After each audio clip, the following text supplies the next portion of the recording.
તો એક ગોપી આગળ આવીને કહે છે, આ વેણુને સુખ કેમ છે એનું કારણ ખબર છે?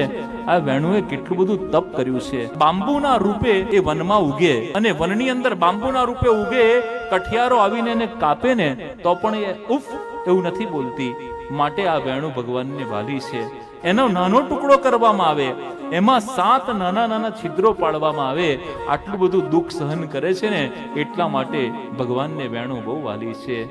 એક ગોપી કહે છે, અરે આવું તપ તો મોટા મોટા તપસ્વી પણ કરે છે તો પણ ભગવાનને વાલા નથી. આ વેણુએ એવું તો શું કર્યું કે આ વેણુ પ્રભુને આટલી બધી વાલી છે?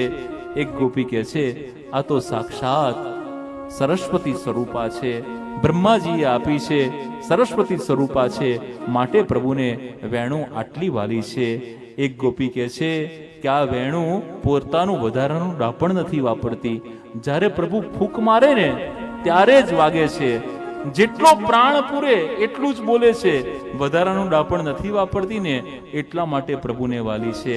એક ગોપી કહે છે કે મને તો એમ લાગે છે કે આ વેણુ આખી પોલી છે, એમાં બધા છિદ્રો જ છે, અને આ પોલા માણસો હોય ને એ ભગવાનને બહુ વાલા હોય. આ વેણુ પોલી છે ને માટે ભગવાનને બહુ વાલી છે.